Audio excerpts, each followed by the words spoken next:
If you linger by the edge of Ravenswood at midnight, just long enough for the fog to slip across your shoes and the silence to crawl down your spine, you might hear it, the whisper, soft as moth wings, sharp as a stifled scream. Locals say it comes from the woods, that hungry stretch of gnarled trees twisting toward the sky like blackened fingers.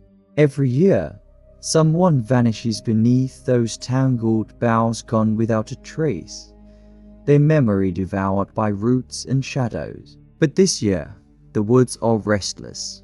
Animals have started to die, their bodies left in grotesque patterns outside barns and porches, lanterns guttered dead by dusk, and townsfolk quake from the same fever dream, eyes wide, hearts pounding, swearing they heard their name being called from the dark. No one speaks of the stories buried deeper than bones, the sacrificial altars, the chanting in forgotten tongues, the ancient evil set to watch and wait for the right soul to stray. Yet everyone knows the rules. Never answer the knocking past midnight. Never follow the lights that move between the trees. And never ever step foot past the old shrine when the moon is full, unless you wish to become a legend for others to fear. Tonight, as storm clouds gather and Ravenswood huddles close, 3 strangers cross the town's threshold, each carrying secrets, each drawn toward the whispering woods. None realize what has been awakened, or how far the darkness is willing to reach to claim what it's owed. Welcome to Verified Nightmare, where legends bleed and shadows whisper the truth. If you dare to continue this journey, hit the like button and subscribe for more chilling stories and unsolved horrors. The woods are waiting, and this time, they remember every name. The gathering storm, the bell above the tavern door jangled, a nervous metallic cry that shredded the hush of the raven's roost. Outside, the sky pressed down on Ravenswood, a bruised, swollen mass of storm clouds seeping toward the town like ink on old parchment. Inside, lantern light quivered over faded wood, casting more shadows than it chased away. The regulars clung to their mics and muttered in voices flattened by dread. A draught crept from under the door, iron cold and tasting faintly of rot. Ethan Hale paused on the threshold, his boots splattered with mud from the edge of the whispering woods. His eyes wide, hungry, searching darted over the patrons, counting. For dog hands thick with the musk of rain-soaked wool, 2 farmers exchanging worried glances. And behind the bar, Greta carving her thumb across the rim of a glass. All of them flinched as a gust of wind snuffed a lantern, plunging a corner of the room into gloom. Ethan's mind spun, journalist reflexes sharpening with every unsettled whisper. He found his seat in the farthest booth, slipped out his battered notepad, and tried to look invisible. Such attempts were futile. Not here, not tonight.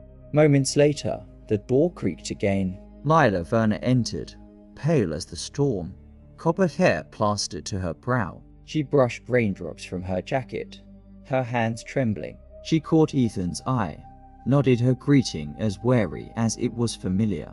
She was a Ravenswood daughter, and the heaviness in her eyes was not only for the weather. Marcus Weller was last, a man built for skepticism's square jaw, eyes the color of tarnished steel, demeanor suggesting he trusted little that could be measured or weighed. He cut a wide berth past the bar, offering only a grunted evening before seating himself, folding his arms tightly against his chest. A long, shuddering silence fell as old hands played at their mouths, refusing to acknowledge the coalition forming in the darkest corner of the tavern. Ethan leaned in. "Thank you for coming," he murmured, voice barely more than a thread. "You both saw it too, didn't you?" Lila's nod was almost a wince. "The symbols on my family's barn." She kept her voice low and clipped, desperation threaded beneath the words. "It's the same markings from the old stories, the ones my grandmother warned about." Marcus nodded, but the edge in his eyes softened. "It's not just markings. 3 goats scotted on Barker's field arranged, not killed by any wild animal. I've studied predators. What I saw, bodies set out in a pattern, blood used for some kind of sign." He shuddered. The ground around them was wrong, like it pulsed. Ethan scribbled furiously, his hands barely steady. There's a pattern to the vanishings. Every 13 years. Always in November. Always after the first frost. We're running out of time if we wait for another body. The trio's table, thick with nerves, felt suddenly colder, like the woods themselves had reached icy fingers into the warmth of the raven's roost. Lila drew a shallow breath. My grandmother used to say, if evil stirs, the woods answer first. Do you feel it? That constant weight, as if someone's watching, even in here. Marcus lowered his voice. I'm not saying I believe in curses, but whatever's out there, animal or otherwise, hunts with intention. We should see what's happening before someone else disappears. Greta's voice called across the bar, slicing into their huddle. Storm's bad tonight. Suppose you're all staying in and keeping safe. Her gaze lingered too long, probing and suspicious. We were just finishing up, Ethan lied, slipping his notebook into his jacket. Outside, a thunderclap shook the tavern, and for a moment all the lights dimmed, leaving the patrons wide-eyed, clutching whatever was solid and real. That's when he entered, the stranger. He materialized from the storm, shadow clinging to his frame as if the darkness itself resented letting go. His coat dripped with icy rain, and his hat cast a shadow over his face, leaving only the faint glint of something wrong in his eyes. The hush that greeted him was not courtesy, it was survival.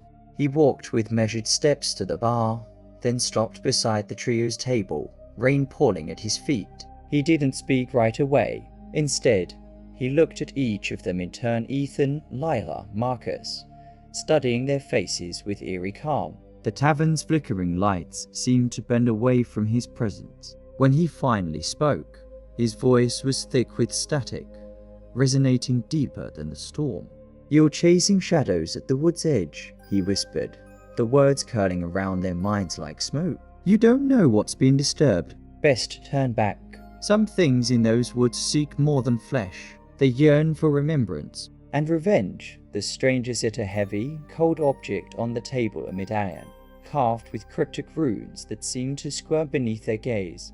The air around it tingled, the hair on Lila's arms standing on end. Lila reached out, but the moment her fingers brushed the metal, a jolt of icy pain lanced up her arm. Shadows flickered across her vision, shapes of people screaming, ancient trees weeping blood, a chorus of murmuring voices calling her name. Ethan snatched her hand away. Enough, he snapped, eyeing the stranger. Who are you?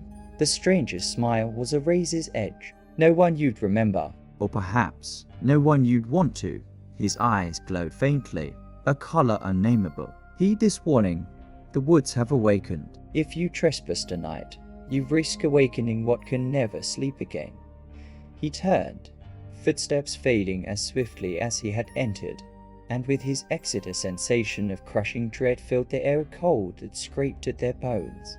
The tavern's din hesitantly resumed, voices sharper and edgier than before. Greta glared at the trio. If you know what's good for you, you'll stay away from the woods. Ravenswood'd seen enough ghosts, but the trio were past heeding warnings. The woods had haunted all of them, in dreams and daylight alike, leaving questions that could not be drowned in ale or stormlight. Marcus broke the silence. We go tonight, before another warning can rattle us. Myla hesitated, her hand trembling not with fear, but recognition. My ancestor's name was on that medallion, she whispered. I saw it, just for a moment. This is more than a rumor, Ethan. Whatever's out there, it's tied to my family. Ethan nodded, heart pounding. We'll stick together. No splitting up. No wandering of paths. We document everything. If anything happens, we leave. No questions. No heroes. Marcus smirked, his bravado flickering at the edges. Just how I like my ghost stories. With a witness and a way out. They gathered themselves, each haunted by visions and warnings they could neither dismiss nor escape. Outside, the storm speared the darkness, jagged forks of lightning illuminating the silhouette of the whispering woods. The trees beckoned, swaying with a promise and a threat. The trio left the tavern armed only with a notebook, a trembling journal, and a medallion that seemed to hum with its own dismal pulse. Behind them, Greta slammed the tavern doors, latching them tight against whatever might howl or weep before dawn. They trudged toward the woods, each step weighted with the knowledge that, for the first time in Ravenswood's memory, the darkness was not simply a backdrop. Tonight, it was waiting. The woods swallowed their forms with greedy silence, the air alive with possibility and something else, something far more ancient and patient than the storm. Rain battered their faces as the trio pressed onward, boots sinking into blackened loam. The woods rose around them impossibly thick, the branches overhead woven so tightly they shut out the moon. With each step, the remnants of town-warm lights, muffled voices receded, swallowed by layers of shifting bark and unyielding darkness. They paused beneath a warped oak, its trunk marked with symbols identical to those on Lila's barn. Lila knelt, tracing trembling fingers over a spiral formed from dried blood. "This pattern isn't just superstition," she murmured. "It's a summoning. My grandmother drew this in her book. She said it was banned by every church for 100 miles. Marcus crouched beside her, scanning the ground. "Whoever or whatever left this message wants us to find it, or wants us scared." The wind seemed to carry 1,000 tiny voices, rising and falling in uneasy rhythm. Ethan fumbled with his camera, hands slick with cold. "No wild animal did this," he said quietly, snapping photograph after photograph. He documented the way the flesh in the dirt had hardened to a crust, the unnatural curves sketched into mud, the broken branches too symmetrical to be chance. Lighting split the sky, illuminating their faces in a harsh white flash. In that moment, all three saw it, a figure standing at the very edge of sight, half shadow and half seeming, so tall and spindly it looked carved from nightmares. Its eyes glowed, two embers hovering in the void. Then, as if acknowledging their gaze, it vanished, swallowed by the trees. The trio jumped back, instinct screaming. Lila pressed her palm to her chest. Ethan clutched the medallion, feeling its pulse echo the frantic beat of his heart. Marcus tried bravado, but his voice was a fraction above a whisper. "Looks like your legend's got legs, Hell." The woods closed around them, their movements cautious and deliberate. Twigs snapped with unnatural loudness. Cold gripped their bones. At intervals, Ethan scribbled observations, his notes growing erratic, his handwriting jagged as the storm. They pressed deeper, nerves fraying. Soon the sounds of Ravenswood faded, replaced by the peculiar hush only ancient woods possess, a silence so dense it felt alive, throbbing with anticipation. As they reached a small clearing, a sickly sweet stench assaulted their nostrils. In the center, a ring of stones each daubed with fresh blood encircled the remains of a fox, its body splayed in a ritual pattern. The eyes had not been removed, but replaced, impossibly, with black glass marbles that reflected the flickering light of the thunderstorm. The trio recoiled, stomachs rolling. "Hugh," Marcus choked. "Does this?" Before anyone could answer, the clearing filled with a low, rhythmic sound like breath being drawn from the earth itself. The medallion in Ethan's hand throbbed, growing hot. Lila's head swam with sudden, vivid hallucinations. Her ancestor, standing atop felled animals, chanting words in a tongue she'd never heard.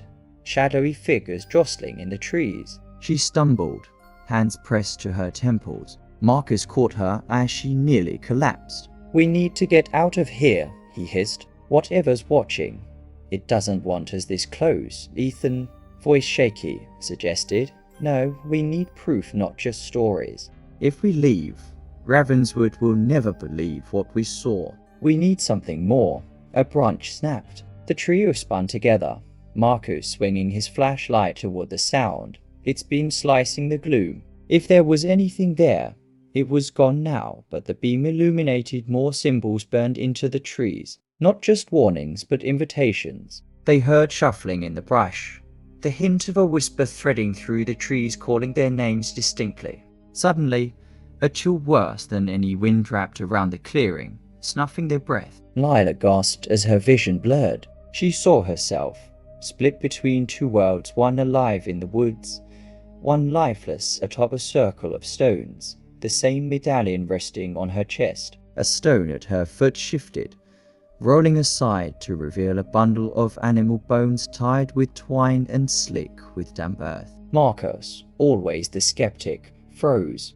For a moment, he could not conjure any rational explanation for what was unfolding, the logical part of his mind short-circuiting against the impossible brutality of the scene. Ethan surveyed the clearing, mind racing, body tense, his curiosity warred with fear, ambition choked by dread. He understood whatever force haunted these woods. It was more organized, more intelligent than any legend suggested. Above them, thunder snaked across the sky. A flash illuminated more shapes carved into the bark, twisted remnants of a forgotten language that seemed to pulse and shimmer in the light. The trio moved as one, compelled by something they couldn't name. Lila whispered, "They want us here." "It's not a warning, it's an invitation." Marcus, the last to yield, proposed. "We stay till dawn. One night, we record everything. No splitting up. No heroics," as Hale said. He looked to Lila, who nodded, her resolve firm despite lingering terror. Ethan said, "Whatever happens, we leave together." "Agreed." The others agreed, hesitant. They set up a rough camp at the edge of the clearing, lantern burning low, their backs to the stones. Wind rattled through the branches, and each found themselves listening not for animals, but for the echo of a stranger's voice, ghostly and persistent, promising damnation or revelation. As the storm waned, an unnatural tranquility fell. The woods, having accepted their tribute, seemed to wait for the next move. Tonight, the trio would not sleep, not while the trees whispered their names, not while every shadow seemed ready to strike. The gathering storm had begun. By dawn, Ravenswood might have 3 more stories to whisper, or 3 new legends to forget. The first encounter. The night pressed against their camp like a living thing, squeezing the remaining warmth from the trio's bodies. Lantern light hovered trembling at the clearing's edge, and the storm above retreated, leaving a velvet hush so dense it rang in their ears. Ethan, Lila, and Marcus huddled close, eyes straining to parse meaning from the blackness that reached beyond every flickering shadow. Ethan busied himself cataloguing the scene, mentally marking the locations of symbols, stones, and boundaries that felt older than the trees themselves. He clicked through photos on his camera, rechecking the angles of blood patterns and the spread of animal bones. "These arrangements," he muttered, "they're almost mathematical, like someone's following a sequence." A ritual. Lila wiped cold sweat from her brow, fingers twitching involuntarily. The whispers had grown louder, no longer limited to the wind. Now they spun stories inside her head. Voices threatened to drown her every thought, some pleading, some mocking, all trapped in an endless lament. She gripped her ancestors' journal tight, tracing the frantic script that had survived for generations. "The woods are feeding," she whispered, not sure if she was quoting the voices or her own mind. Marcus paced the clearing, boot heels grinding against the tough, root-strangled earth. His rationality faltered with every new discovery, logical explanations giving way to a tangled mass of dread. He cast the occasional glance at the medallion Ethan carried. The thing seemed to throb periodically, radiating both cold and heat. "It's not just the woods," he said, addressing nobody and everybody at once. "Something's using the woods, directing us, testing us." The trio drifted into uneasy silence. Somewhere far off, an owl screeched, a sound so sharp it seemed to tear a seam in the night's fabric. When it faded, the air thickened with expectation. They felt unseen eyes tracking their every movement. Lila dug into her backpack, revealing a battered flask. "Grandma swore spirits hate spirits," she said, voice trembling. She sprinkled a ring of liqueur around their camp, praying for protection. but the ritual felt like a child's game in the face of this overwhelming darkness. Suddenly, Ethan's camera flickered and died. The lantern sputtered, the flame shrinking and rebounding erratically. The cold intensified, the kind that seemed to reach inside their bones, freezing memories and fears and dreams. Marcus snapped, "No one leave the circle," but as the words left his mouth, a sound shivered at the clearing's edge, of thrumming, deep and rhythmic, rising from the earth rather than the wind. It was music made from pain, not joy. Then the ground split. It started as a hairline crack in the dirt, but within seconds, the earth yawned open, a raw, black chasm clawing toward them. Roots dangled above impossible depths, and the stink of decay wafted out, riding invisible breath. From the darkness below, a shape rose, swelling to grotesque size. It was the spirit, a monstrous amalgamation of limbs and sinew, jaws lined with serrated teeth, empty eye sockets leaking red, malignant light. Its body dripped with jet-black ichor, and as it fully unfurled, it towered nearly twice as tall as any man. A keening sound broke from its mouth, more felt than heard, a vibration that rattled their souls. Ethan stumbled back, clutching his notebook against his chest, sweat freezing on his brow. But the spirit was not alone. From cracks all around the clearing, smaller forms began to slither and leap, creatures shaped from nightmares, thin as wraiths, eyes gleaming with hungry delight. Their claws scraped across stone, and they circled the trio, forming a living wall of horror. Lila's mind fluttered between panic and dissociation. The whispers in her head erupted into a torrent. "You see it now. You hear us. You are one of us." Images crashed through her senses. Fire, blood, frantic rituals. Her ancestors' last breath as the woods claimed everything. Marcus braced himself, flashlight beam trembling. He swung it at the nearest creature. The light pierced a thin membrane, revealing a tangle of twitching nerves, a creature that wasn't built to live, only to torment. The flashlight sputtered out, darkness reclaiming the space instantly. "We're surrounded," Ethan hissed. "Any ideas?" Lila flipped open the journal, hands shaking. She skimmed desperate entries, warnings, ancient rites, names scratched out in red. "There's a passage," she panted. "It says face the spirits together, speak their true name, and the gate closes." It worked, once before everything turned. Marcus gritted his teeth. "Spirit's true name? How do we?" As if answering, the spirit lurched forward, its many mouths opening. In a voice that sounded like hundreds screaming at once, it spat words not meant for human tongues. "My name is Legion. My name is Forgotten. My name is Vengeance." Ethan raised the medallion, its runes shimmering crimson. He pointed it at the spirit, and against all reason it responded, recoiling from the artifact's light. Its horde faltered, pulling back, their cries frantic and discordant. Lila, voice stretched thin, read ancient lines from the journal aloud, words he barely understood, syllables twisting as though resisting her tongue. As she spoke, the creatures howled, shrieking so loudly the forest seemed to bend inward. Marcus joined her, his voice steadier, repeating the name scratched in the margin, Asphodel. The spirit shuddered, its form splintering at the edges, claws splintering into smoky tendrils. The forest shook, branches whipping at the clearing's edges. Rain began again, fierce and needle-sharp, driving the creatures backward. But just as hope flickered, a new horror emerged, a wave of unseen force pressed down. The horde surged again, cutting off every route but one.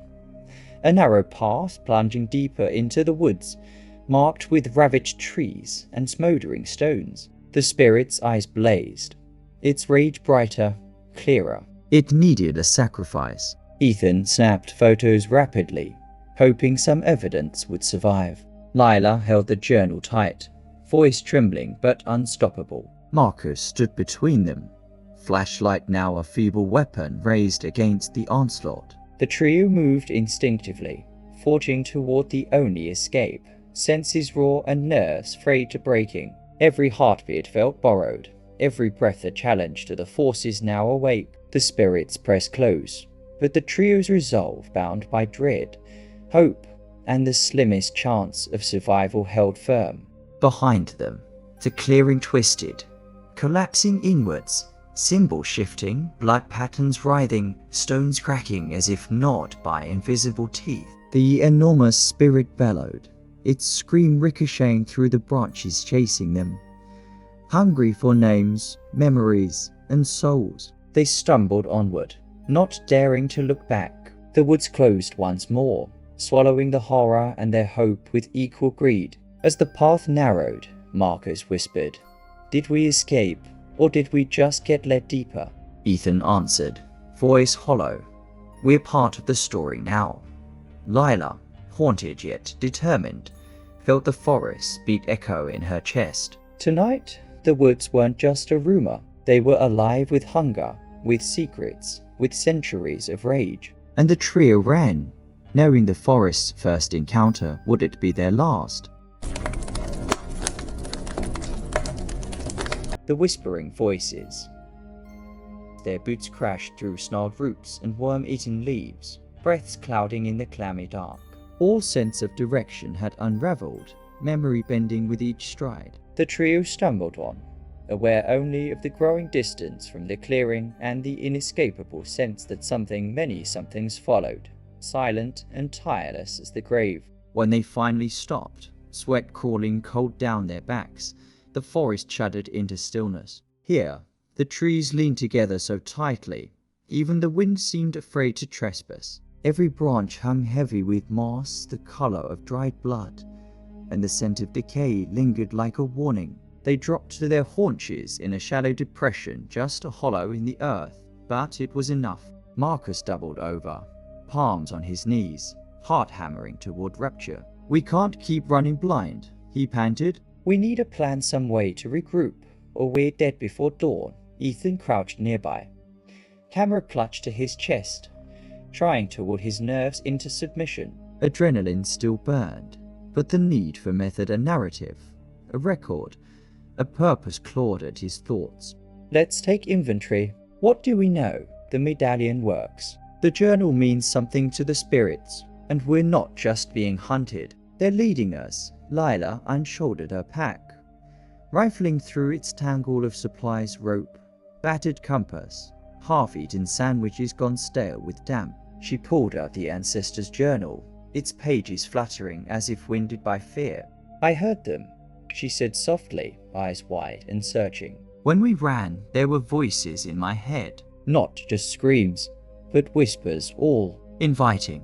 They wanted me to come this way." Us specifically. A realization took hold. The path hadn't been random. Their flight had felt manic, but now Lila traced in her mind the line of blood patterns stretched across the forest floor.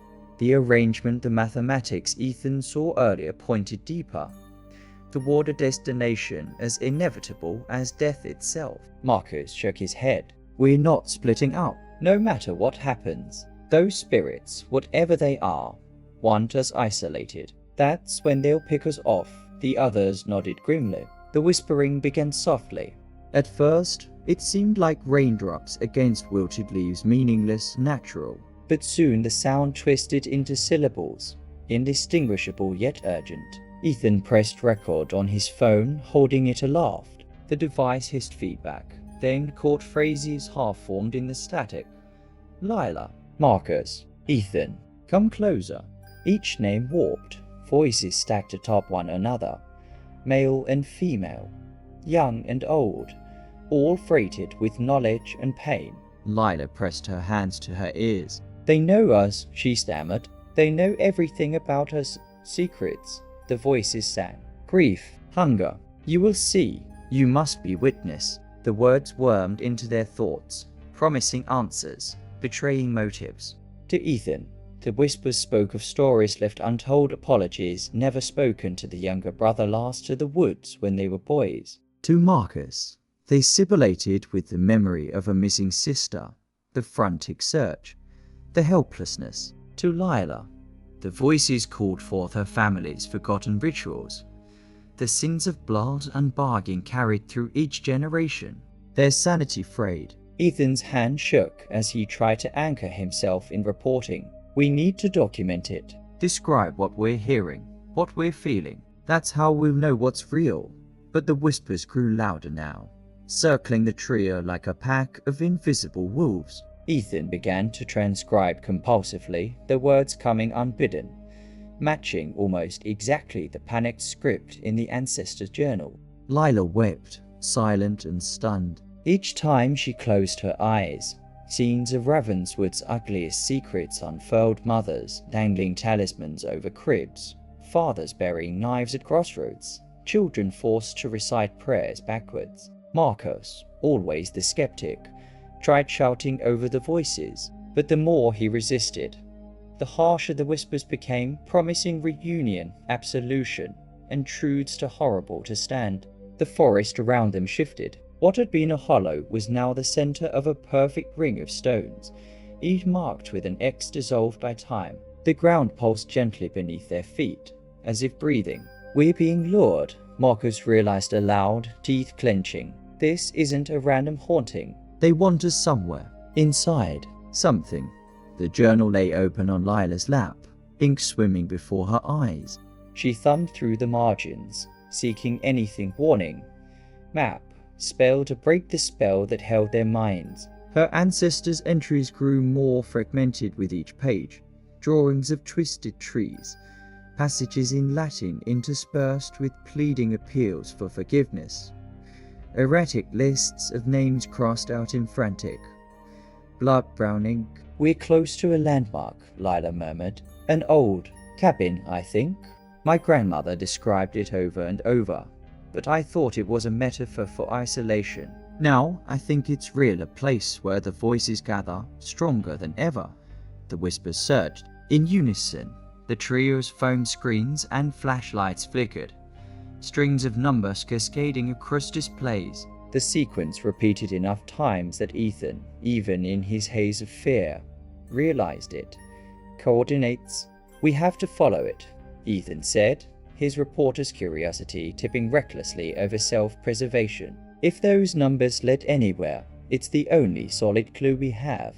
Marcus eyed him, hesitant, but the alternative, staying still, waiting for the spirit's patience to run out, felt like a death sentence. He nodded. They pressed forward. The woods seemed to bend open for them, branches moving soundlessly aside. The further they went, the louder the whispers became, until they were deafening, nearly suffocating. Ethan felt his sense of self peeling away at the edges, 1,000 phantom hands tugging him apart, his memories battered by guilt and longing. Lila stumbled, clutching the journal. She dropped to her knees before a split in the forest, a crossroads marked by animal skulls perched atop sharpened stakes. The coordinates matched a crude mapping into one of the journal's last pages. This is it, she breathed. We're here. The voices hammered their resolve, driving them onward.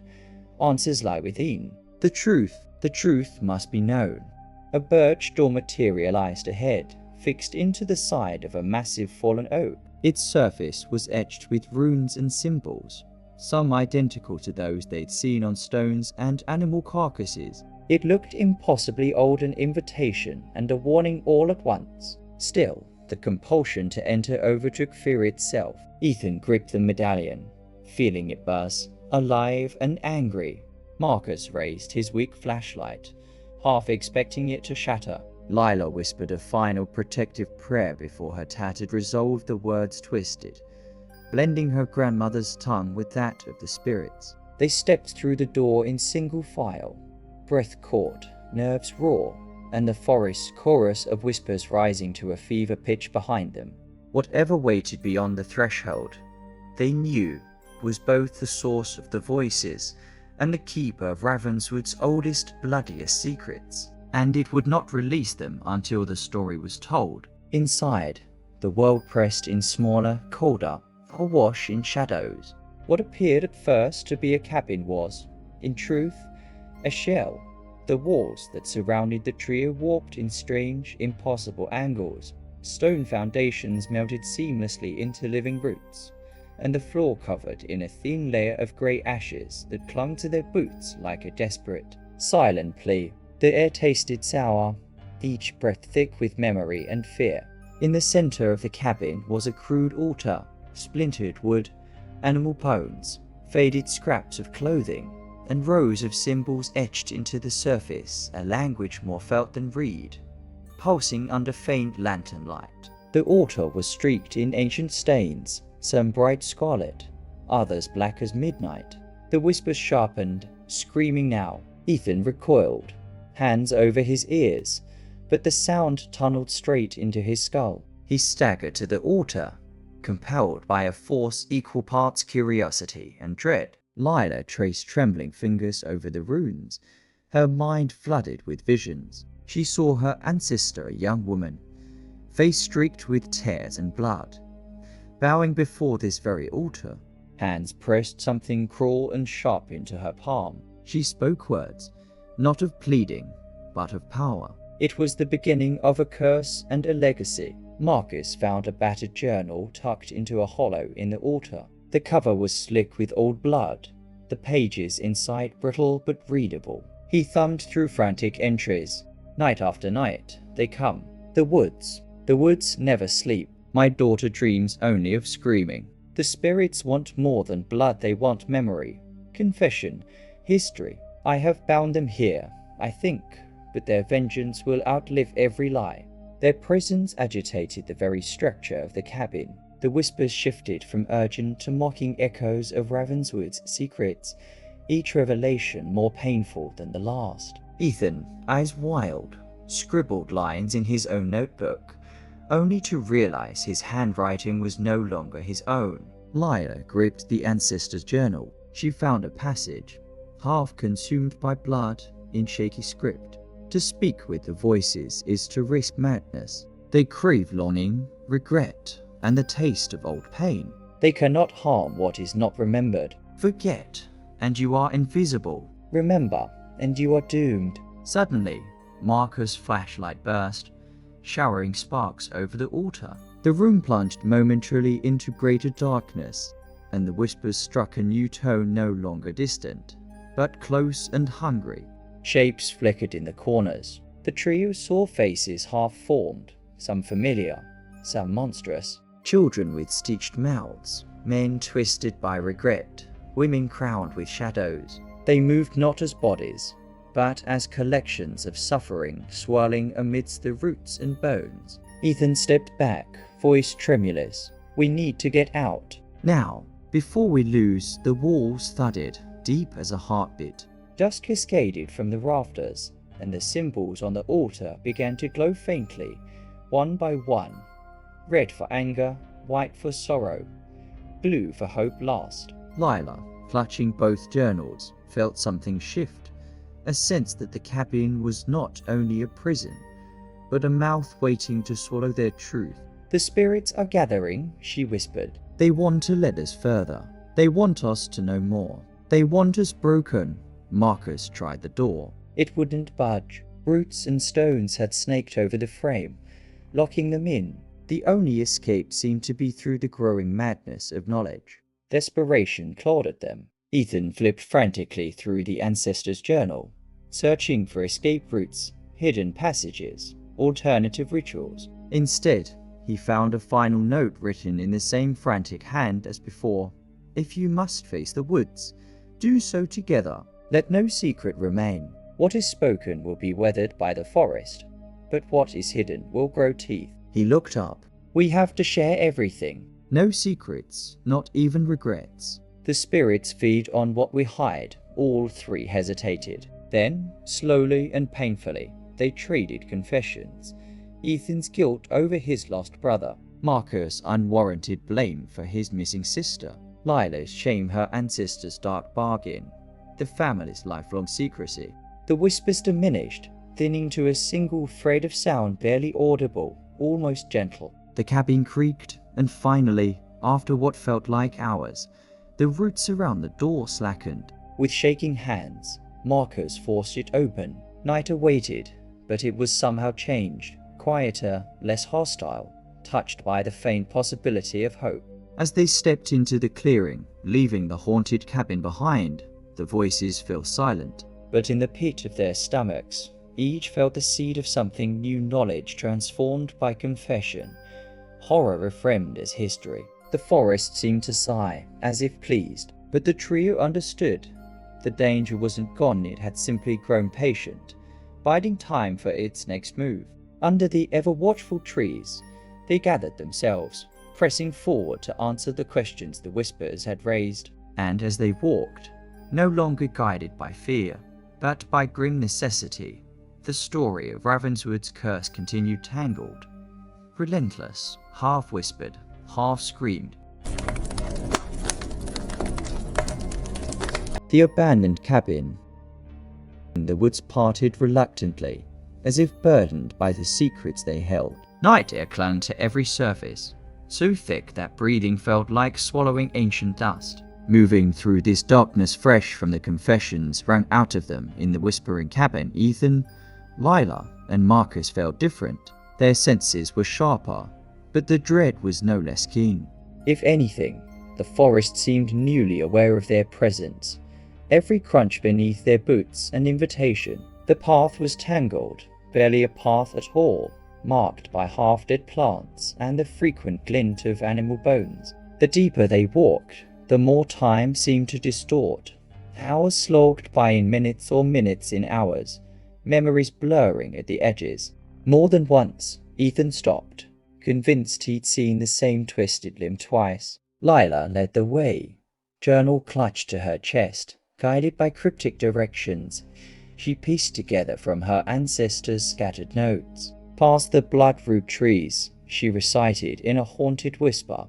Across the creek masked in fog, find the cabin where voices nest in silence, and the truth sleeps beneath blooded pages.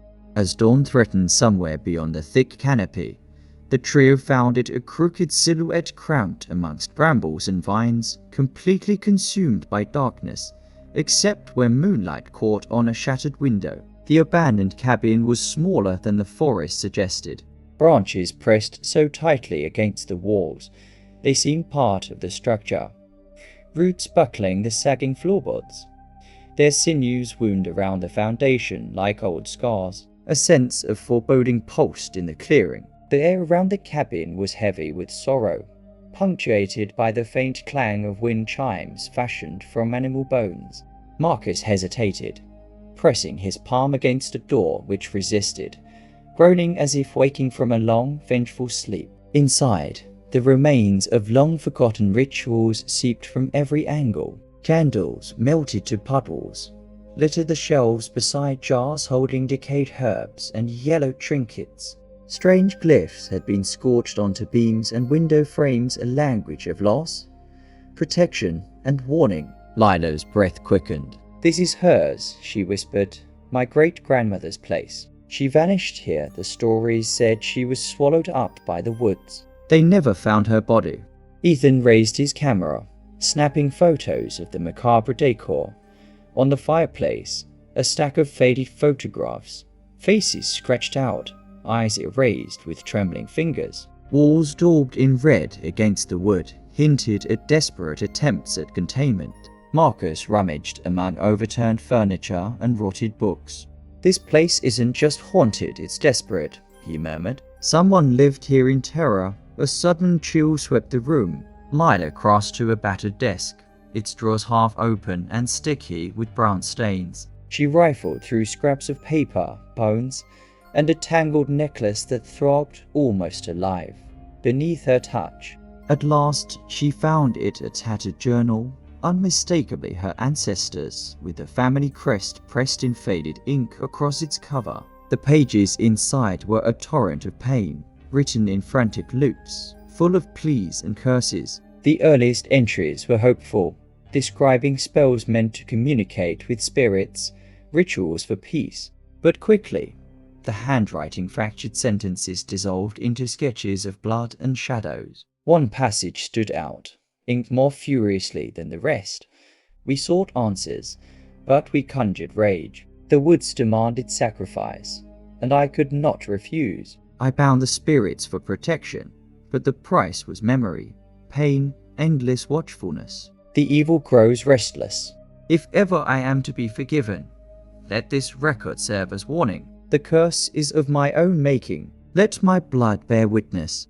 The final pages had been smeared with fresh blood. Symbols drawn over the words pulsed weakly in the lantern light, their power undiminished by age. Ethan leafed through, searching for solutions, for any hint of hope. What he found instead was a ritual one meant not to protect, but to bind. Instructions detailed the glyphs already marked in the cabin, and how the binding required a blood descendant as anchor. Lila's hands shook as she realized her fate was written in those lines. Marcus found a rusted box just beneath the desk. Inside, locks of hair, finger bones arranged in intricate spirals, and a bundle of letters addressed to families in Ravenswood. The letters were pleas for help, confessions of guilt, desperate warnings. One, written in a child's hand, echoed with innocence lost.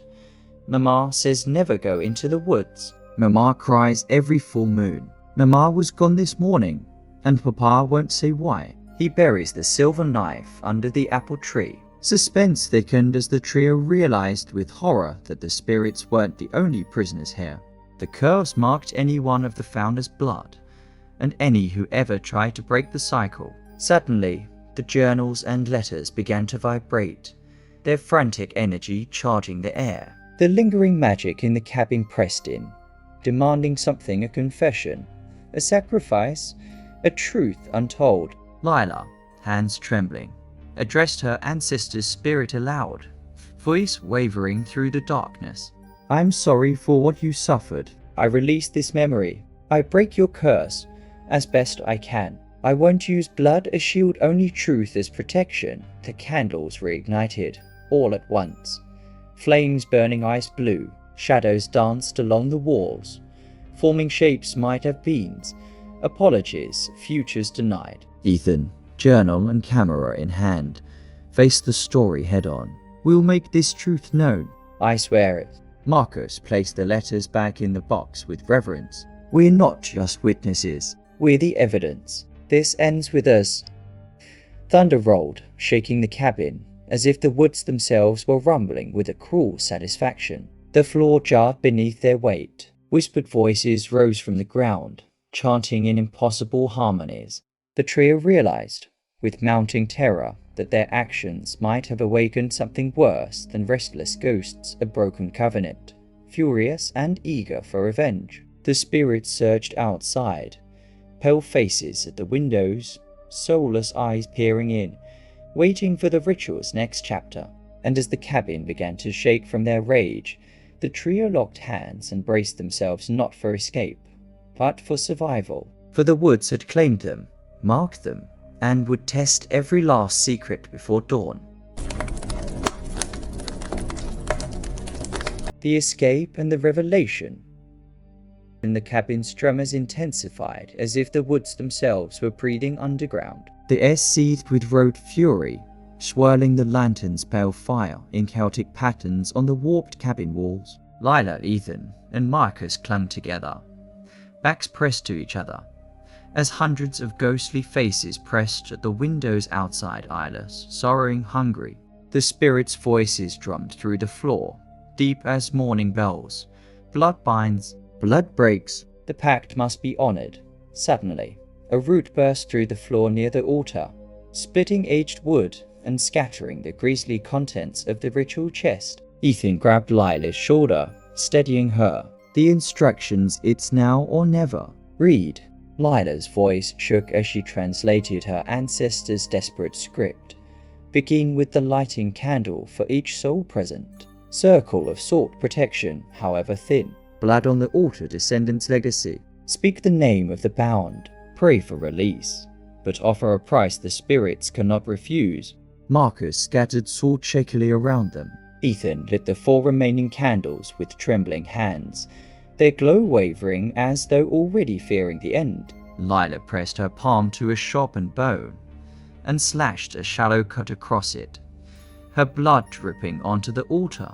The wood hissed, absorbing it greedily. Her vision blurred. She saw her ancestor's face first smiling, then twisting in pain as a shadow enveloped her eyes. The cabin windows exploded outward, howling winds screaming through the gaps. Spirit shapes began to swirl, drawn toward the altar, their clawed hands scrabbling at the air, thirsty for more. Outside, the full moon illuminated a ring of dead trees and a crowd of ghostly forms unfamiliar from the journals and photographs. Others far older, nothing left of humanity but voices of anguish. The air stank of burnt flesh and cold earth. Lila chanted the ritual phrases, her words barely audible above the rising wails.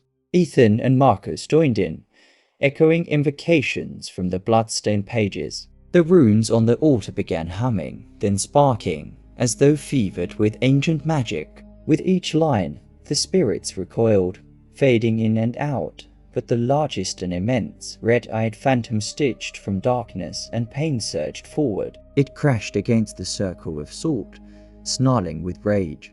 The offering, the spirits demanded, voices layering, overlapping, until the cabin throbbed with the need for sacrifice. Lila clutched Ethan's hand. The ritual isn't enough. It needs a life. My blood calls its own, Marcus interjected, voice firm. No, nobody else dies for a curse they didn't start. There has to be another way. Ethan's mind whirled. The journal says the spirits want more than blood. They want confession, truth, regret. We can give them that together. But the altar was already ablaze with otherworldly fire. The largest spirit lunged, talons passing just short. Its eyes burned into Marcus' soul, showing him every mistake, every bitterness, every forgotten kindness denied to his missing sister. Ethan's turn. The phantom fed him memories of the brother he lost and the words he'd never said, guilt and ambition tangled together. Lila felt paralyzed. She was the key, both inheritor and prisoner. The altar demanded, and her vision fogged with ancestral memory, her great-grandmother's sacrificial cry, the raw wound that began the curse. A voice clear, feminine, echoing across lifetimes, whispered in Lila's ear. It only ends if you choose for it to end. Your will, not your blood, is what the spirits truly need. Give what was denied. Honesty, humility, sorrow. Choose. Tears streaked Lila's cheeks. She clutched the medallion and spoke, her voice cracking but resolute. If a sacrifice is demanded, I offer myself, not in death, but in truth. Take my memories of this pain, but leave my hope. Break the chain. Let Ravenswood be free. A surge of agony racked her body. She screamed, joined by Ethan and Marcus, each feeling their own past rip raw and flayed open. Shadows howled through the cabin, battering the circle of salt. The pain ate through bone and heart, as if their confessions cut deeper than wounds.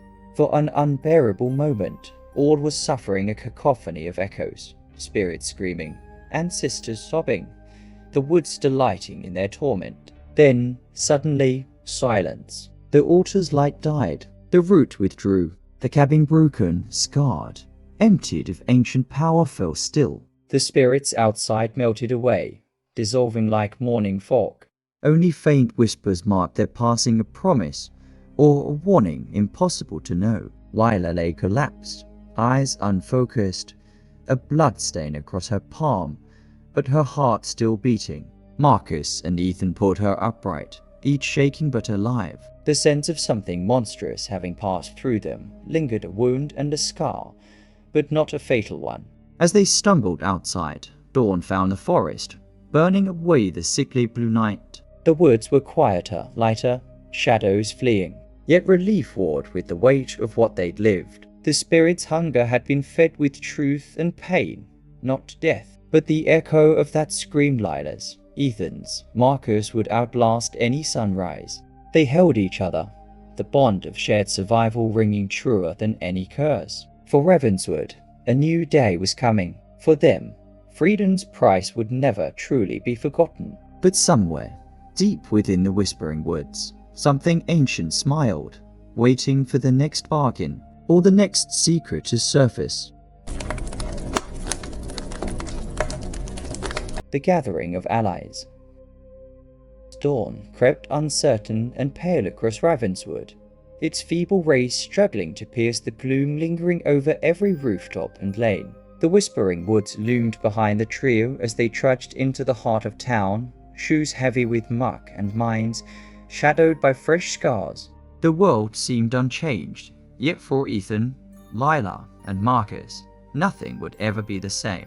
News of their survival spread like wildfire whispers darting between shuttered windows and breakfast tables. Some townsfolk avoided eye contact, faces pinched with suspicion, while others approached in halting bursts of compassion, offering food, warm hands, and the briefest flickers of gratitude. Greta, the taciturn tavern keeper, pressed steaming mugs into their hands, eyes sharp but heart finally softening. "For what you did," she said simply. "May it hold," yet the town's kindness was fragmented, porous. Beneath the surface, old wounds and tangled loyalties churned. Not everyone in Ravenswood wanted the woods curse gone. Not everyone even believed it was anything more than the ramblings of desperate survivors. Ethan set up camp in the tavern's quietest corner, camera and notepad beside him, determined to record everything and search for those with true knowledge. Marcus watched the door, calculating risk, never forgetting the stranger's warning or the traitor's lingering presence. Lila, pale and spent, wandered among ruined houses and faded shrines, tracing every symbol, every family name, seeking help. One by one, they found themselves approached by Ravenswood's oldest family's descendants of the founding bloodlines, those marked by the curse but who had learned to bear it in secret. The Carter twins, their hair gone prematurely grey, whispered of hexes scribbled in cellar crawl spaces. Rebecca Firth, a reclusive herbalist, displayed faded scars on her palms and offered protective talismans of bone and salt. A hush gathered in the tavern's back room as the trio assembled what allies they could, half by reputation, half by desperation. Each told stories, some wild, some heartbreakingly mundane, about the wood's madness and the violence it required to keep at bay. Marcus listened for inconsistencies, eyes sharp. He noted who flinched when certain names were mentioned, who refused to sit facing the tavern windows, and who never removed their gloves, as if hiding marks or symbols of allegiance. Ethan drew maps, marking spots where rituals were known to have failed and places where children had vanished. He cross-referenced every legend with scars in the landscape, every tale with a face in Ravenswood's sparse crowds. Lila pressed forwards with her ancestor's journal. She laid it open for the group to see, letting the blood stains and frantic pleas speak for themselves. This curse isn't just memory, it's a living thing. It grows on secrecy, betrayal, and fear. The only way out is together. Her voice surged with conviction, galvanizing the group. For the first time in memory, people dared to compare notes, share the forbidden spells their parents had taught under threat of death, and name the spirits that prowled so faithfully each generation. Yet as hope threaded through the room, something colder stirred. Among the assembled faces, one man, a local merchant named Harlan, watched everything with calculating eyes. His smile never quite reached his lips. When the group debated supplies for the next journey, Harlan offered rare herbs with a show of suspicion softened by generosity. "For protection," he murmured, eyes always on Lila. "Best to trust those with proven blood, eh?"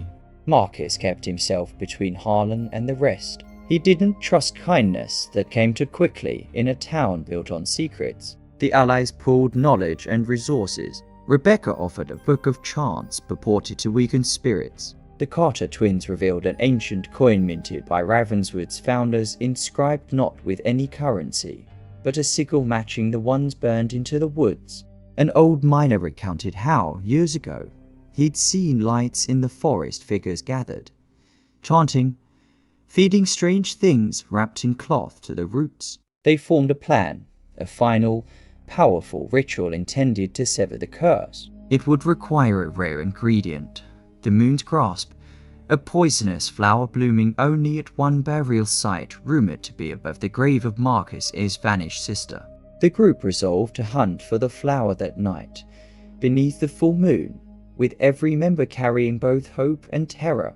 As the sun declined, Marcus slipped quietly through Ravenswood's winding alleys, tracking Harlan, whose friendliness had failed to camouflage furtive meetings with shadowy figures near the old chapel. Ethan watched as Harlan exchanged whispered words and a bundle of notes with a hooded stranger, then doubled back toward the tavern, hands stained dark as if with earth or blood. Inside, tension boiled. Lila returned with a bundle of sigilled herbs and whispered urgently, "We're not alone. Someone's feeding the woods, keeping the spirit strong. We have to protect everyone who comes tonight." Rebecca nodded. "The traitor must be found before the ritual begins. Otherwise, we'll be doomed to repeat the cycle, sacrifice after sacrifice." Marcus pieced together evidence a name overheard, a recent wound poorly hidden, a basement filled with animal bones. Slowly, a chilling truth emerged. The traitor was not just a recent convert, but someone bound by blood and loyalty to both the spirits and the town's founders. That night, the group met at the edge of the woods, a clutch of lanterns flickering, anxiety threaded through every word. They drew the ritual circle in salt and bone, recited protection spells, and clutched every artifact passed down by shadowed ancestors. But as the moon crested above the grave marker twisted with vines, luminous with death, the Carter twins retrieved the moon's grasp with trembling hands. Its petals glimmered, dangerous as a promise. It was then that the traitor revealed himself in a flash of violence. Harlan lunged across the circle, slashing the ritual with a blood-marked dagger, scattering the flower and salt across the dying grass. His face twisted, eyes reflecting the moon in shards of red. Allies screamed as Harlan whispered curses into the circle, transforming symbols of hope into claws of betrayal. The spirits surged, summoned by his sacrifice, not appeased, but sharpened, ready to consume. Rebecca dragged Lila to the far edge of the circle, shouting over the roar of spectral wind, "Finish what you started. The ritual is stronger than his hate." Ethan grappled with Harlan, forcing the traitor's hand away from the ritual's heart, while Marcus and the Carter twins fought to restore the circle. In the chaos, Harlan revealed the truth. He'd been promised power by the spirits for perpetuating the curse, feeding sacrifices in exchange for prosperity and control. His hands burned with dark energy, and the spirits answered, their faces shining with violence. The struggle left the group battered, terrified, and more determined. Harlan was subdued, chained with iron filaments blessed by Rebecca's oldest spells. He spat blood and fury, promising vengeance long after his body withered. As silence returned, the group realized the ritual was now riskier than ever. Stained by betrayal and the spirits too, but grown desperate to remain. The allies huddled, hearts shivering with hope and dread, ready for the next night and the final confrontation in the deep heart of the Whispering Woods. Each knew what began as a quest for freedom might end with new forms of horror if the darkest ties weren't broken for good. And so, together but not quite whole, they made a pact. No more secrets, no more solitary hope. Every name would be remembered, every wound accounted for. The woods, listening, waited. The true battle was only just beginning. The Ritual of Release. Part 1.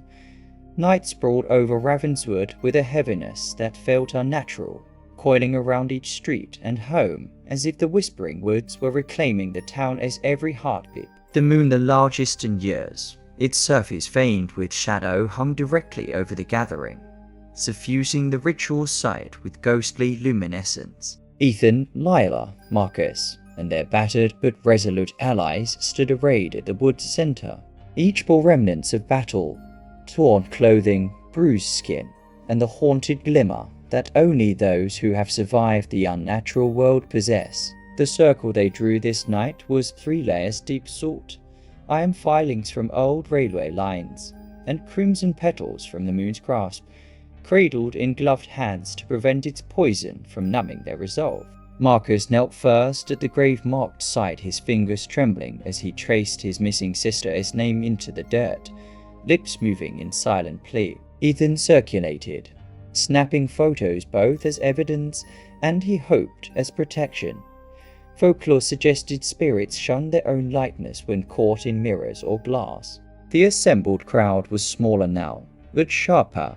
Rebecca the herbalist, the Carter twins, the miner with old charms, and 4 others whose faces flickered between hope and terror. They shared murmured prayers and stories, promising to fight together until the woods surrendered its grip on the town. Harlan, the traitor, was bound and gagged, his eyes luminous with hate.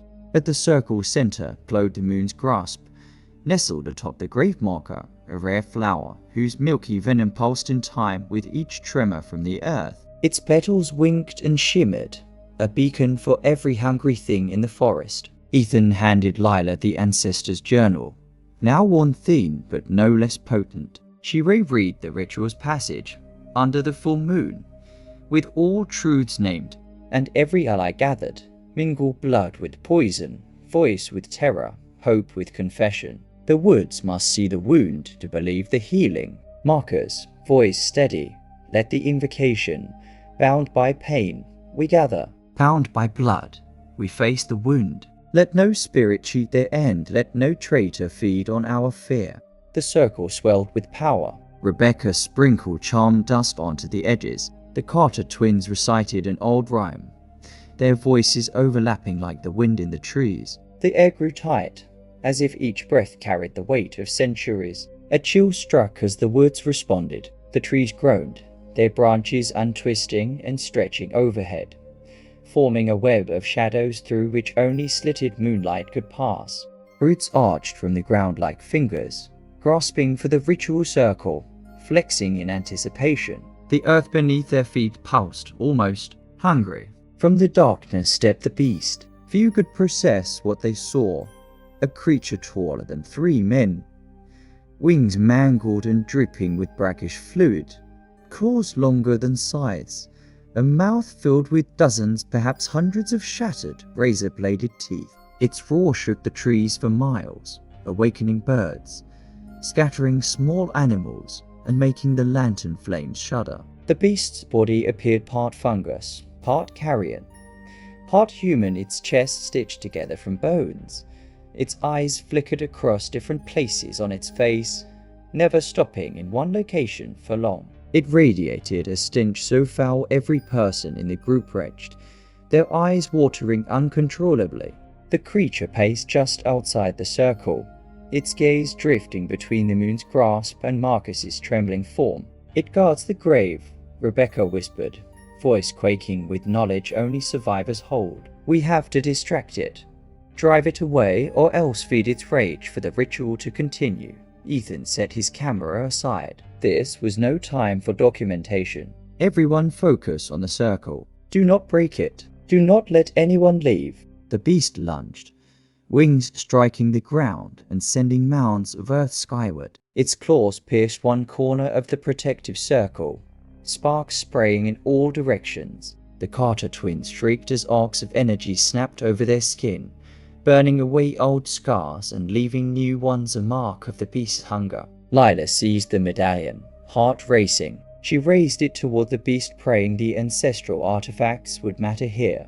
For a moment, the creature paused, head cocked, mouths opening in confusion or pain. Marcus breathed deep, recalling every lesson from a lifetime of loss. He locked eyes with the patchwork face. "You want pain," he muttered. "You already have mine." He grabbed a length of iron filings and threw it at the beast. The metal sizzled upon impact, sinking into flesh with a chorus of burning shrieks. The crowd rallied. Rebecca hurled a vial of dust into the wind. Lila recited a new line from her journal.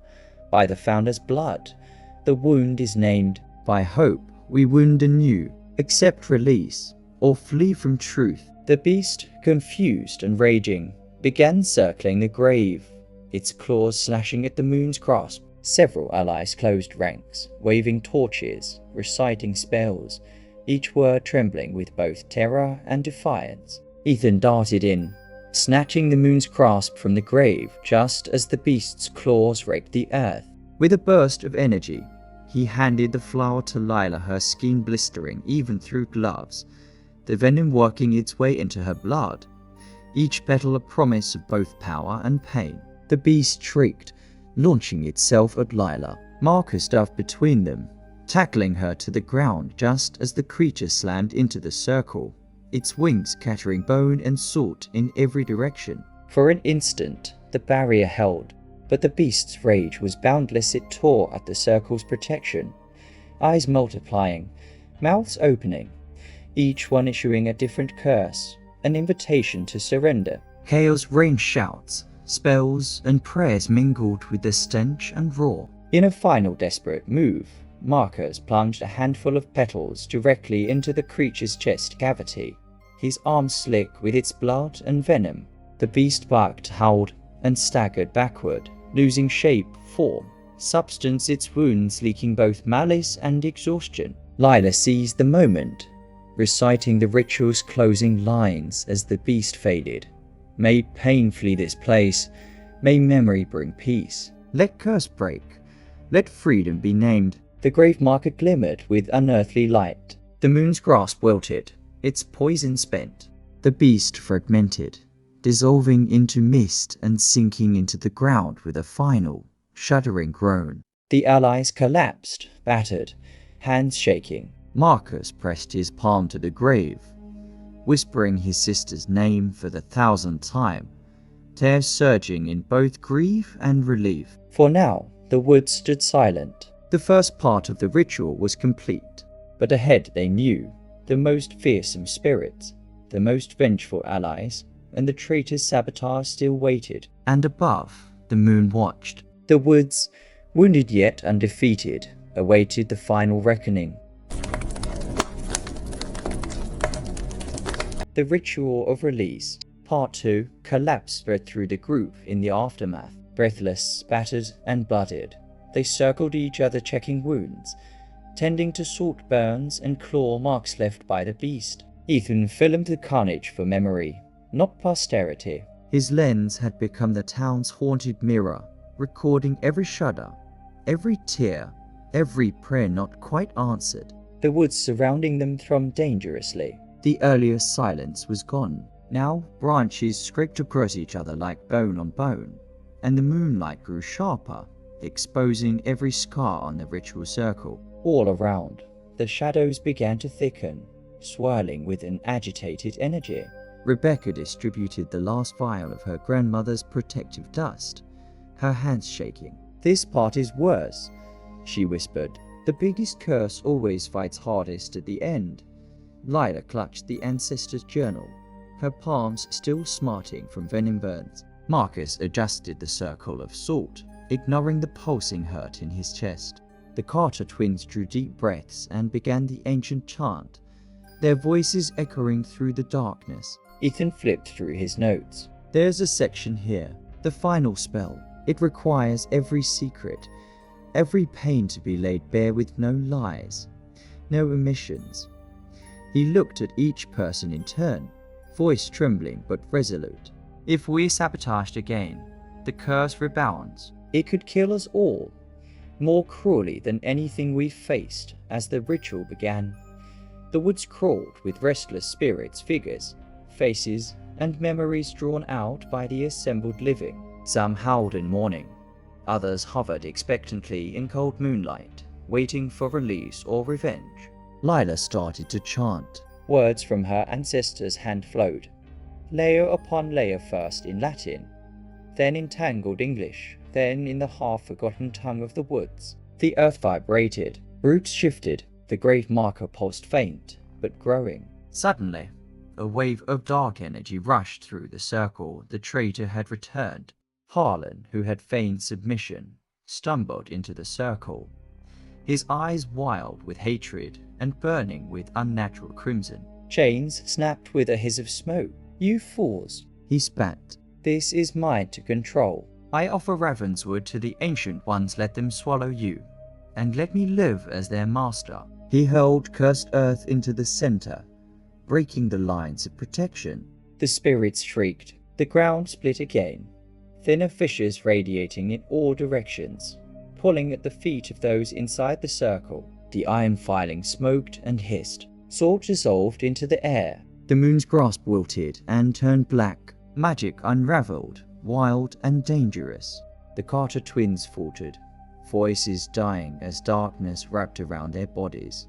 Dozens of tendrils squeezing, their skin flushing with patches of bruised blue and black. The miner screamed as his old charm exploded into dust, protective spells burning out in a rush of light and pain. Rebecca tried to recite a counterspell, but the traitor's curse drowned her words. Ethan dropped his camera, grabbing Lila and Mark as he shouted, "Truth, all of it now. They feed on lies, they starve on confession." So, in a maelstrom of noise and terror, the tree opened their souls, shouting every secret. Lila screamed about her and sister's bargain, offering her guilt and her hope. Marcus confessed the anger and grief he'd carried, the search for his sister that had defined and destroyed him. Ethan listed every name he'd failed to remember, every promise he'd broken, every story buried for pride or shame. The circle responded. Runic symbols on the gravestone flared brighter, protective energy pushing the darkness back, sealing cracks, and slowing the curse's momentum.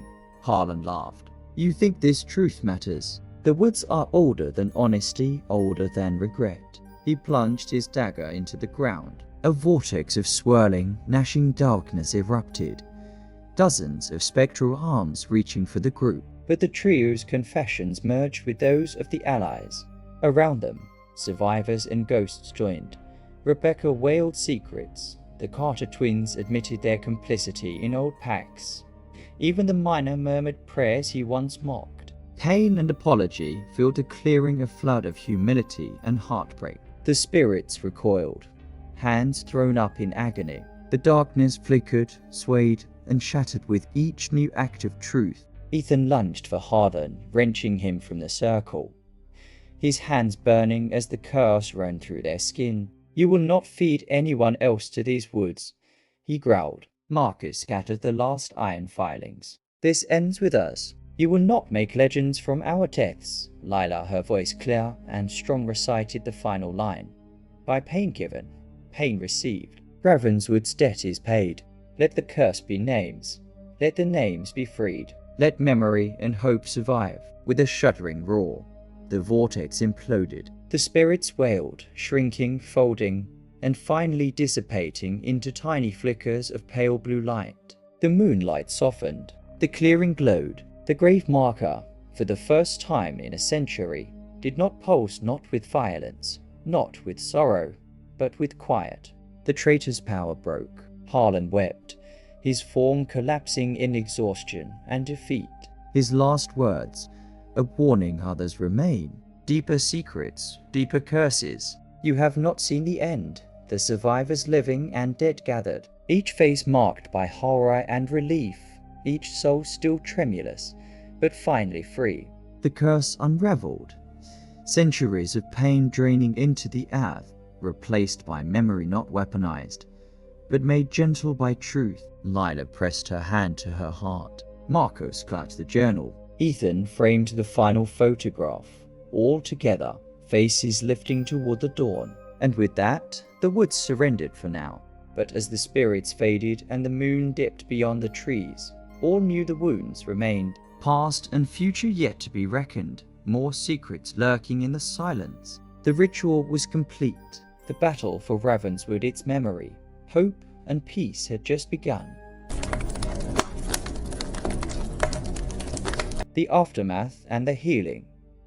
Dawn's pale gold carved a fragile path between trees and homes, filtering into Ravenswood as the trio and their allies emerged from the woods. The air had changed, less oppressive, lighter, subtly brushed by the possibility of relief. Even the birds, silent for nights on end, sang warily as if testing the world's new texture. Ethan strode ahead, camera dangling like a medal, every inch of him exhausted but alert. Marcus limped beside him, the ache of injuries paling against the heavy wound of memory. Lila leaned into Rebecca for support, her ancestor's journal cradled in her arms, a relic, both burden and lifeline. The townspeople of Ravenswood waited in wary clusters at crossroads and porches. They'd watched the spirits rage, felt their own nightmares stirring, and now gazed at the survivors as those searching for signs of miracles or monsters. Greta stood at the tavern door, eyes brimming with tears, hands outstretched in greeting. Inside, tables filled with food and fresh bandages. The trio and their allies settled into a silence born of both relief and unease. Ethan spoke first, the tale spilling out in measured, careful words, weaving together truth and horror for all to hear. He described the journey, the rituals, the beasts that haunted, and the betrayal that nearly doomed them all. Marcus recounted how hope and confession became weapons, not just against spirits, but against the cycles of guilt that had gripped Ravenswood for generations. He explained the role of the moon's grasp, the cost of facing one's own history, and the necessity of trusting allies one last time. Lila, voice trembling but unflinching, recited passages from her ancestors' journal, tracing the arc from pain and survival to sacrifice and finally release. Each townsfolk listened, some weeping openly, others gripped hands in silence. For once, stories those half-swallowed over decades were shared with no shame. The confession, the catharsis, rolled through the crowd. Old hatreds quieted, old fears exposed and slowly reshaped. As the survivors finished speaking, Harlan the traitor stood between two sharp-eyed constables, hands bound, head bowed. When pressed for his reasons, he leaned forward, lips bloodless, voice little more than a hiss. I did as my father did, and his before him. The spirits promised safety, prosperity, fear for our enemies. I believed it was the only way. A hush fell as Harlan's last words hung in the tavern's air. You think you've won, but the woods have no master, only hunger, and beneath Ravenswood, darkness waits for its turn. The constables led him away, but unease rippled through the crowd. Many wondered if one traitor alone could have puppeteered so much suffering. Others whispered about secrets hidden deeper and darker, pleading not just from the woods, but from the very heart of the town. Healing took many forms. Rebecca set about tending wounds with herbal balms, offering whispered reassurances about spirit marks fading in time. The Carter twins, for the first time in decades, laughed together, freed from curses that had stalked their dreams. Ethan began writing his expose, one part truth, one part warning. He chronicled the survivors' faces, their confessions, and the rituals. He placed the medallion and journal on the tavern's mantle, vowing never to let legends be buried or twisted again. Lila spent long hours by the old shrine, setting stones and lighting candles for the many lost. She wrote letters to distant relatives, those who'd lived under the curse in the wider world. It's broken here, she whispered, and perhaps can be broken elsewhere. Marcus wandered the woods daily, sometimes in the company of children who begged for stories, sometimes alone with only the wind and memory for company. He mapped places where pain had left marks, teaching the townsfolk how to recognize them, how to guard themselves from old wounds that might never truly heal. For weeks, peace seemed possible. Ravenswood rebuilt, reconnected, and reimagined itself not just as a place haunted by legends, but as a community forged from confession and courage. But shadows did not fade so easily. One evening, as the trio gathered in the tavern's corner, Greta rushed in, face ashen. The symbol, she gasped, it's back, carved onto the minister's door, painted on cattle at Carter's farm, etched in chalk on the playground. They hurried outside, the symbol unmistakable, the same forbidden sigil found in Lila's ancestor's journal and on Harlan's knife was present all over town, growing each dusk. Some said it glowed, others swore they'd seen it pulse in time with deeper, colder voices. Ethan photographed each occurrence, documenting the new pattern. Marcus scraped samples, noting the mark seemed impossible to remove, as if it etched not just wood and stone, but memory. Lila felt old dread, mingling with resolve. She rang the chapel bell, calling people together once more. As the symbol spread, strange events multiplied. Animals vanished again, cattle, pets. A child's missing puppy never found. At night, townsfolk awoke from the same recurring dream. Forests burning, chanting voices, and the chilling sight of masked figures gathering at the edge of their vision. The trio sought counsel with elders and survivors. Rebecca turned up ancient records, tales of a deeper darkness, older than the first curse, the hunger below, evil that did not bind itself only to the woods, but to the earth itself. The constables, moving Harlan to the next county for trial, saw their prisoner smile in his sleep, whispering words in a language none recognized, as if dictating new rights for whoever cared to listen. Ethan convened a town meeting, urging everyone not to surrender to fear, not to become part of the next legend. The crowd left determined yet scarred, hope mingling uneasily with the weight of unfinished business. The trio prepared, studying, training, adding new allies, ready to confront whatever darkness posed the next threat. Lila fortified the shrine. Marcus mapped new occurrences of strange gatherings. Ethan kept writing, keeping the story alive and the secrets from festering. As night fell on Ravenswood, the woods seemed quieter, but the air vibrated with new warnings. A child stood at the edge of the forest, pointing to yet another glowing sigil, whispering, "It's starting over again, isn't it?" The trio met each other's gaze, hearts heavy but unbroken. "We're not done," Marcus said. "No," Lila agreed, her voice resolved. "But this time, the woods won't win," Ethan nodded, camera at the ready. "This time, everyone will know the truth. We'll fight, and we'll remember."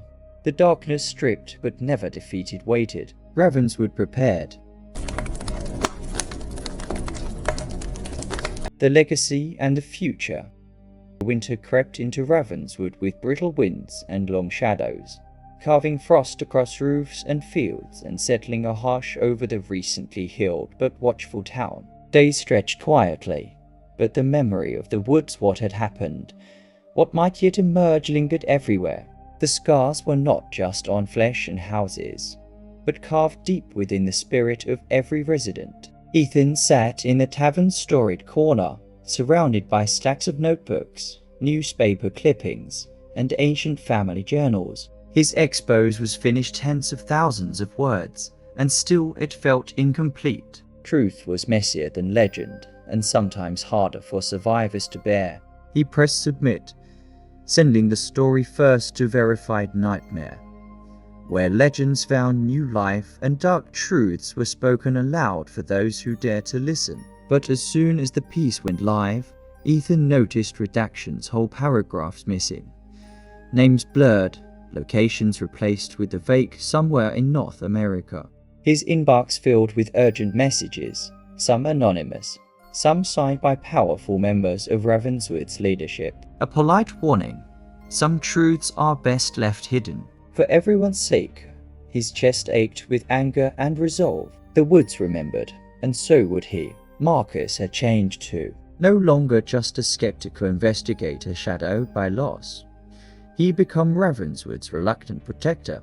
Dead animals still appeared near the wood's edge, their arrangement less ritualistic, more like a challenge. Marcus responded with midnight patrols, teaching children basic protections and leading the town's new watch. He studied sigils left behind, learning to read their intent, warning, invitation, or threat. Lila, never free of the ancestral burden, discovered her abilities had changed. Dreams now seeded her to places she'd never seen: burning forests, ruined chapels, masked faces chanting beneath blood-colored moons. She felt old power surge through her veins, an uneasy mix of hope and dread. Ravenswood's need for her was different now, not just as a vessel for curses, but as a guide for those desperate to understand and resist the wood's new games.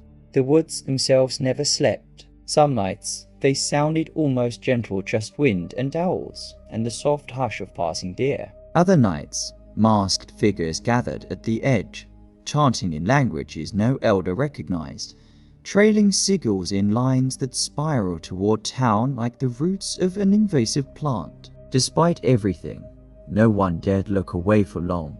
Verified Nightmare grew, its story spreading far beyond local screens. People from other haunted towns reached out for help, sharing tales that echoed Ravenswood's curse. Some asked for guidance. Some sent warnings of their own. Ethan read every account, replying to those who seemed ready, weaving advice with firm reminders. Never let secrets grow teeth. Never sacrifice silence for belonging. The trio met weekly, sitting in Lila's rebuilt cottage on the wood's edge. There, scarred and stronger, they planted fences and dissected new threats. Sometimes they found laughter over tea and battered journals, sometimes just silence. But always, they faced the night together. On the first anniversary of the ritual, the town gathered for a vigil. Marcus led a march to the ashes of the cursed cabin, naming every person lost and every secret told. Lila recited her ancestors' final words, while Ethan livestreamed the gathering, his channel flooded with likes and a chorus. Subscribe for truth. Stay for the nightmare that evening, as lanterns guttered and families returned home. Shadows thickened at the wood's edge.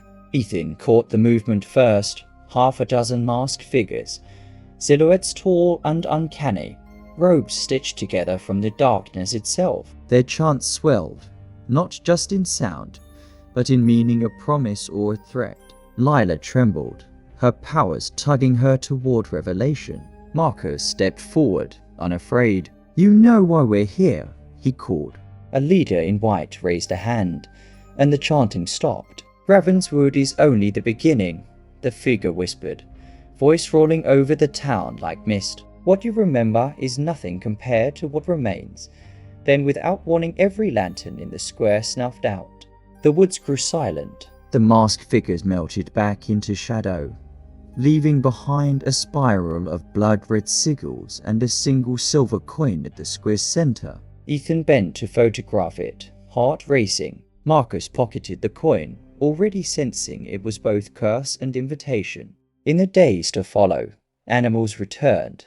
The symbols faded and flared in unpredictable rhythms, and townsfolk swapped fearful stories with newcomers. But for now, Ravenswood held. The rituals and courage, forged in terror, gave them new ways to keep darkness at bay. Yet the woods never stopped waiting.